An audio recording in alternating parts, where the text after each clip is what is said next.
My name's Mike, and my wife's name is Sarah. We've been married for just over 3 years. The first year was amazing, the second was pretty good, and the third, well, things started to unravel. I know it might sound petty or immature, and I won't argue with that, but I'm not sure you'd have reacted much differently. We were in the middle of yet another argument. Sarah and I had been fighting more and more lately, and this one felt worse than usual. Honestly, I couldn't even tell you what kicked it off, something trivial, like the laundry not being done or a missed bill. Sarah has this frustrating habit of throwing old, unrelated grievances into the mix whenever we argue. Stuff that's got nothing to do with what we're even talking about. It could be from years back, like the time I forgot to pick up her sister from a party, or just random things she decides to hit me with out of nowhere. This time was one of those. You just never shut up, Mike. You know that? She snapped. Nothing makes you happier than hearing your own voice. Even when we're together, you can't keep quiet. She said it with this sharp, cutting tone. And then there was silence. I guess the look on my face told her she'd gone too far. I was stunned. It hurt. I thought about saying, I didn't know talking during intimacy bothered you. Because for me, that's how I express love, connection, excitement. But I didn't say anything. I just sat there, processing what I just heard. Then she kept going, saying that when I talk during sex, it distracts her. That it kills the mood for her. I was honestly shocked. Why had she never brought this up before? We'd been married for over 3 years, and I always thought she appreciated my affectionate words in bed. Sure, she talked less than I did, but she usually said something. After sitting there in silence for a while, I finally stood up and said I'd try only speaking when it actually mattered. Then I walked out of the room. Looking back, I'm not proud of how I handled things after that. But I was really hurt. That argument caught me off guard, and I couldn't stop thinking about it. I figured if she wanted silence, then silence she'd get. Our fights were getting uglier. Even though I still loved Sarah, it was getting harder and harder for us to be happy together. Good times were rare, and the tension was constant. We'd argue over tiny things. A big source of strain was my job. I work as a sales rep for a plumbing supply company, which means I have to travel about 4 days a month. Sarah hated that. She always said she missed me when I was gone, but she knew this was part of the deal before we got married.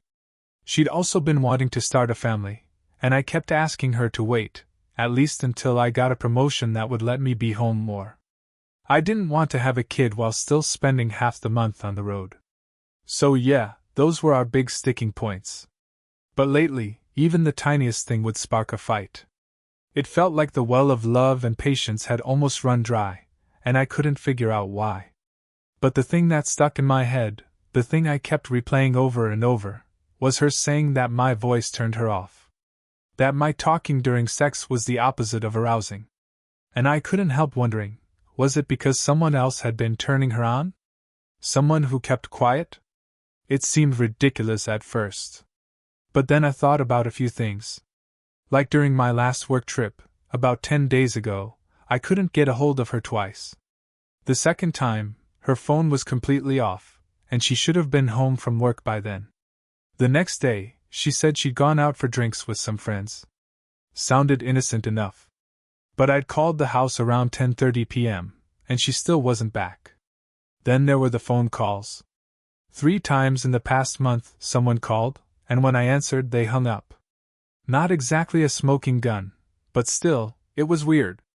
That never used to happen. So yeah, I started to feel suspicious. And I made a choice. For the next 2 weeks, I barely said a word to her. No chit-chat. No casual conversation. Nothing unless it was absolutely necessary. Instead of saying, "Hey, can you pass the salt, babe?" I'd just get up and grab it myself. If she asked about the weather, I'd slide the newspaper across the table and point. When she asked me to cook dinner, all she got was a quiet, "Okay." When she left for work and said, "Bye, honey," I just smiled and waved. It became this little game. How few words could I say in a day? She knew I was mad. And she knew exactly why. At first, she didn't seem too bothered. But after a while, her attitude changed. She didn't come out and apologize, she almost never does, but she started acting more affectionate. She'd give me a kiss when I woke up, or when she left for work, or when we went to bed. Sometimes she'd lean in and hug me while I was drinking my morning coffee, or rub my shoulders during a movie. It was strange. Even though I was still upset, and that initial anger hadn't fully burned out, I kept quiet. I mean, you can't stay furious forever. Every time I thought about speaking, I'd ask myself, do I really need to say this? And most of the time, the answer was no. So I kept observing, listening, holding my thoughts inside. Then, about 10 days after the blow-up, she surprised me. Sarah suggested we have sex. I couldn't tell if it was genuine desire or part of her attempt to patch things up. We just finished dinner, she told me about her day, and I'd said maybe 6 words total. 8 tops.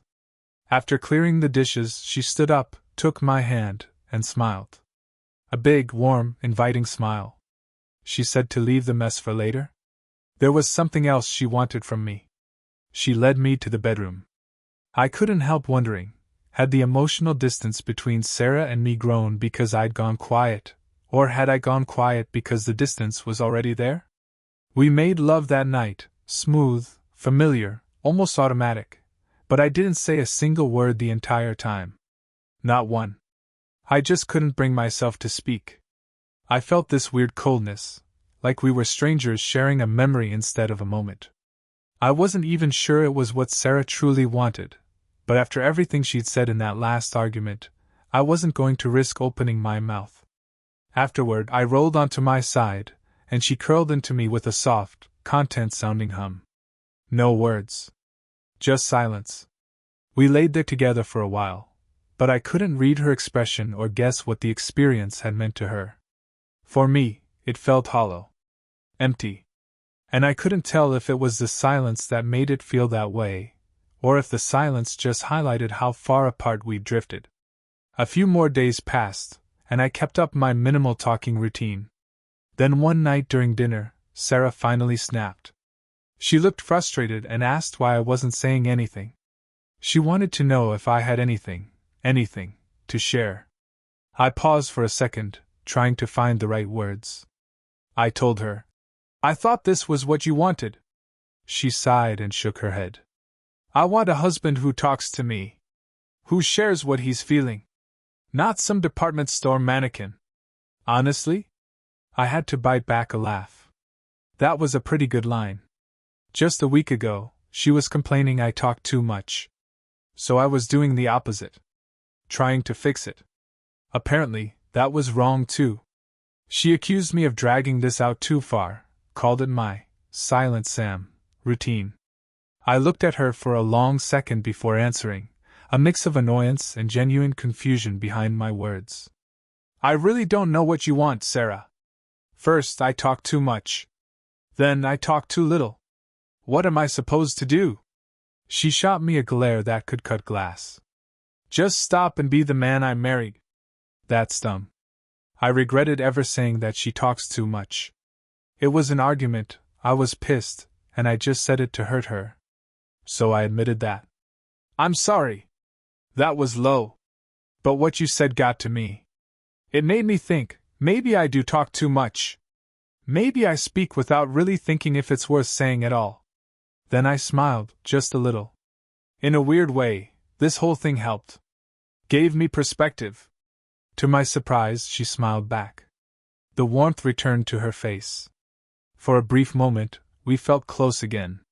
Like maybe we could come back from this. So I decided to bring it up, what she said about not liking when I talk during sex. I just wanted to understand. I asked her if she really meant it. But instead of answering, she stood up and walked away from the table. That night, she didn't say another word to me. She iced me out completely, which felt especially unfair since I had asked that question with all the honesty I could muster. I wasn't trying to attack her. I just wanted to understand what she needed from me. The next morning, things felt lighter. Sarah wasn't on the offensive anymore, and she said she wanted us to start talking again. But the moment passed quickly. Her words might have changed, but her tone hadn't. Her looks were sharp, her mouth tight. Breakfast was uncomfortable. The silent treatment was back, this time from her side. That went on for another few days. Then, out of nowhere, she came home from work one night looking completely wrecked. Her face was pale, her eyes tired. She barely said hello before heading straight to the shower. At dinner, she barely spoke. She seemed far away, distracted. I'd start a story, and she'd lose the thread halfway through. She wasn't angry, this was something else. Worried, I asked her what was wrong. More than once. And every time, she brushed it off. Just work stuff, she said, without meeting my eyes. I could tell she was hiding something. And the next day, I found out what it was. At work, I got a phone call from Ernie Matazzo. He confirmed what I'd been afraid of: Sarah was having an affair. I thanked him, hung up, and left the office without another word. At home, I sat alone and stared at the photos he'd sent. The only real shock was the guy in the pictures, Adam. He hadn't been my best man, but he was one of my groomsmen. Someone I'd known a long time. I remembered him always being a little too complimentary of Sarah, but I'd never seen him as a threat. Now, looking at those photos, I just felt cold. Detached. The same hollow feeling I'd had that night in bed. Nothingness. I sat there for what felt like hours, replaying it all in my head. Eventually, I tucked the photos away in a drawer. They were exactly the same as when I first saw them. That evening, when Sarah got home, she found me sitting on the couch like nothing was wrong. I didn't move, didn't speak. Just looked, neutral. She greeted me, but I didn't respond right away. She gave me a confused look and asked if something was wrong, her tone walking a fine line between concern and irritation. She started probing, pushing harder, sensing something was off. I stayed quiet. Frustration flared across her face. She accused me of slipping back into the old silent treatment. That's when I sat up and looked her straight in the eye. Then I asked her one direct question.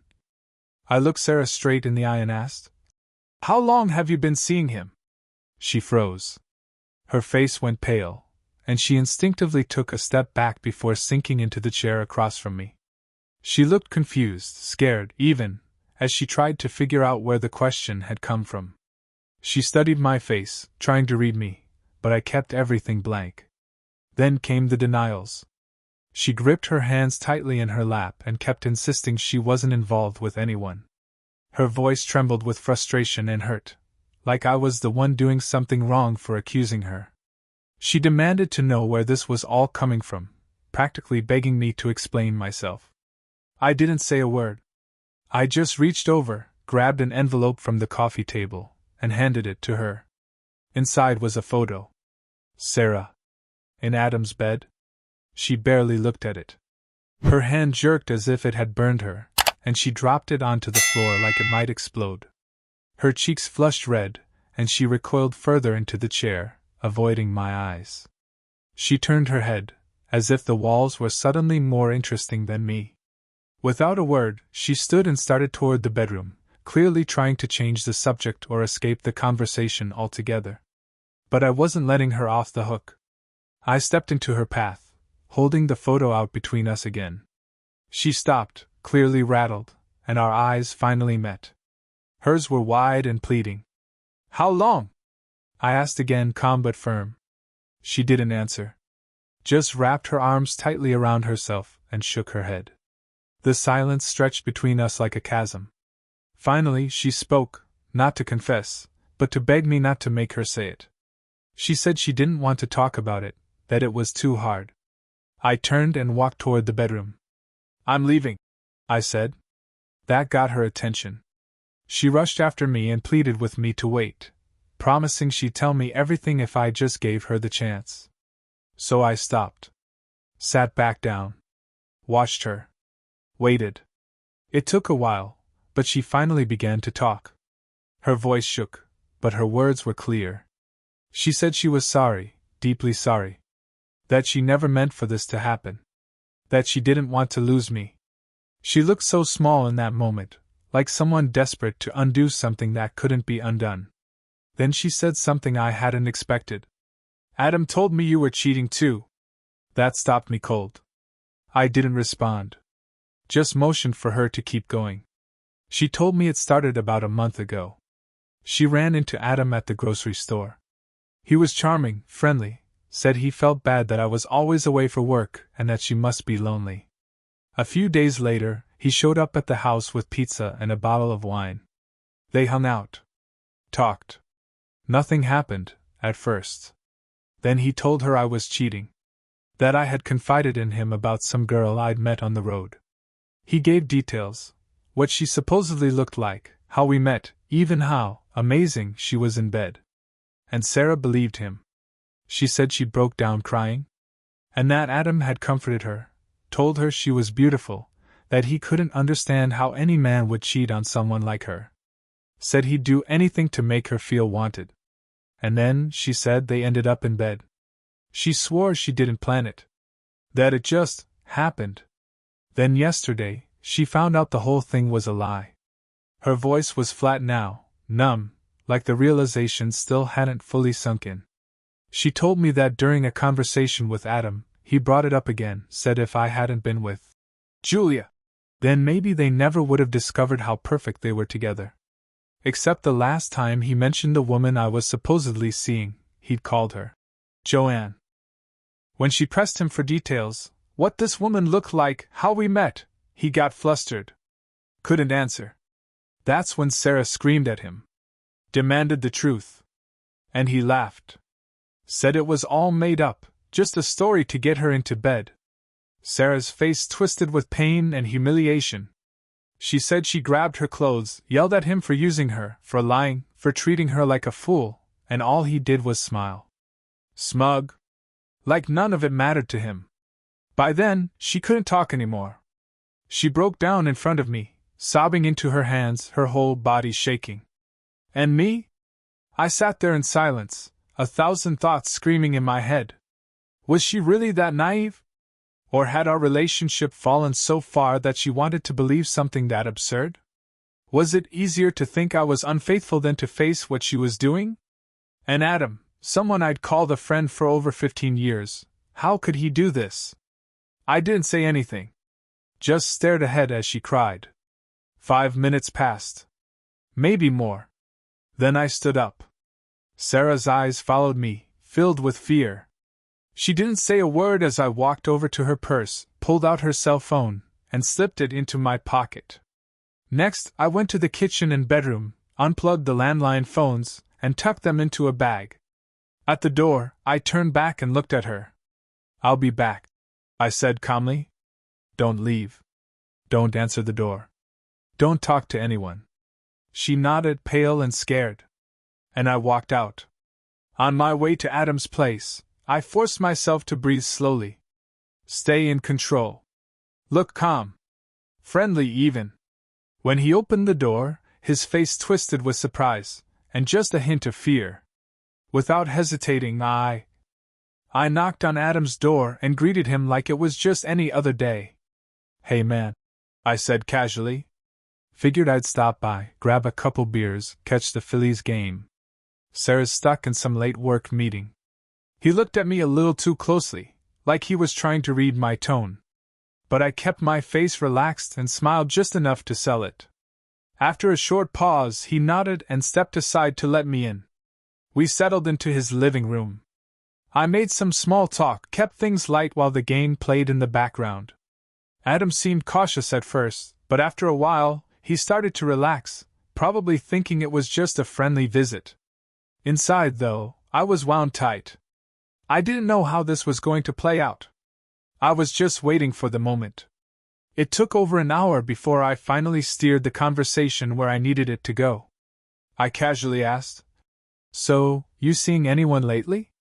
He looked caught off guard for a second, eyes flicking over to me, but I gave him a reassuring smile, like I was just being a curious buddy. He chuckled and admitted he was seeing someone from work. Casually. I nodded and told him a story about this talkative girl I'd dated back in college. He laughed and agreed that in the bedroom, It's better when people just show you, instead of narrating. Then I leaned in a little and asked, "What about Sarah? What's she into?" The smile on his face froze. He looked stunned. Like a deer in headlights. I didn't break eye contact. After a few seconds, he quietly said, "I didn't think you knew." I didn't say anything. Just kept looking at him. He squirmed in his seat for a moment, then gave a small nod, like he was preparing himself. His face looked scared now, not smug or cocky like I remembered. "How could you do it?" I asked. "Lie to my wife just to get her into bed? Betray a friend?" He tried brushing it off. "It's not that serious, man. I mean, she's just a woman." He trailed off. I could see the words die in his throat when he looked at my face. I leaned back in my chair and shook my head, genuinely stunned. How the hell was I ever friends with you? Then I straightened up and stared him down. "Tell me everything," I said. "I already know what Sarah told me. So if you lie, I'll know." He didn't argue. His eyes widened, and he nodded quickly, like someone who knew the game was over. He started talking. Said he'd always found Sarah attractive. He'd flirted with her off and on for months, whenever they happened to bump into each other. Said he was single, and when he saw her at the grocery store one day, he thought it was the perfect chance. At first, he didn't think she'd cheat on me. She brushed him off politely. But then he pulled out the big move. He told her I was cheating. That I had some girl I saw on my work trips.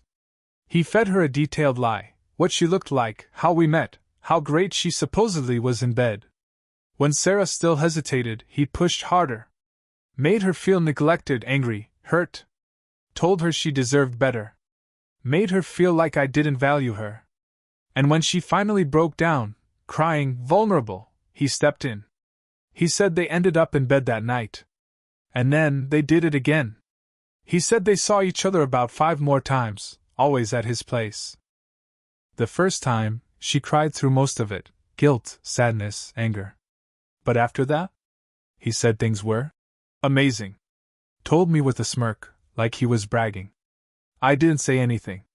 Just stared at him. I guess he noticed the shift in my expression, because he suddenly stopped talking. Abruptly. Just shut his mouth. Like he finally realized who he was talking to. By the time I was done, I'd shaved Adam's hair nearly to the scalp. I imagined him having to wear a hat everywhere for the next few weeks just to avoid the looks. That image gave me a small, cold sliver of satisfaction. Then, calmly, I asked him, "Is it over?" He hesitated, then nodded. Said it was. Told me Sarah had found out the whole story was a lie. When she pressed him about the woman I was supposedly sleeping with, he couldn't even remember the name he made up. That's when she lost it and stormed out. I could have stayed longer. Pressed for every last detail. But I didn't see the point. I stood up and told him the truth, that whatever friendship we had, it was done. And if he ever thought about retaliating, I wouldn't hold back next time. We agreed not to involve the police. He nodded, looking humiliated, not angry. He even asked me to cut him loose. I gave him a faint smile and said I'd leave the apartment door open. Told him he'd be able to free himself in about an hour. Then I left. Didn't even look back. Update. When I got home, Sarah was sitting on the couch in her bathrobe, her hair damp and messy, like she just finished crying in the shower. I moved around the apartment, quietly plugging the phones back in. She didn't say much, but I could see the fear and guilt written all over her face. Eventually, I sat down across from her. We locked eyes for a few seconds, but I didn't speak first. She finally broke the silence, asking what I'd done. I told her I'd gone to see Adam. That we talked. That no, I hadn't hit him. And no, I didn't think we'd be hearing from him again. She looked both relieved and disappointed. Said part of her had actually hoped I'd hit him, even though she knew it would have made things worse. Then she asked if there was any way we could move past this. She admitted she'd been stupid, easily manipulated, and said she was sorry. Begged for forgiveness. I looked at her for a long time. We'd said so little to each other over the past few weeks that silence had practically become our default language. I don't know, I said. And it was the truth. Tears welled up in her eyes, and then she broke down crying again. The next morning, she walked into the kitchen. Her face lit up when she saw breakfast and coffee already waiting on the table. But that smile vanished the second she noticed the 2 large suitcases by the front door. Her face crumbled. "You're leaving?" she asked, her voice shaking. "Please don't." I didn't run out the door. I sat down across from her and poured her a cup of coffee. Then I told her. "Sarah, it's over." I said I didn't know exactly when or how it all fell apart. I just knew that it had. That once, we'd been perfect for each other. But for the past year, all we'd done was snap at each other, fight over nothing, spiral. I told her that when she chose to believe Adam's ridiculous story, that I was cheating, and then slept with him because of it, something broke inside me. I said that maybe she'd already been halfway out the door, emotionally, for a while now. That she had to be, for things to reach this point. I paused, gave her a chance to respond. Anything. She didn't say a word. Just sat there, quietly sobbing into her hands. When I stopped talking, she looked up at me with eyes that begged me to reconsider. To stay. To fix this. I told her I was giving her one last chance. If she had anything left to say, anything that could convince me to fight for us, now was the time. But she stayed silent. So I got up, walked to the door, picked up my suitcases, and said goodbye. And then I left.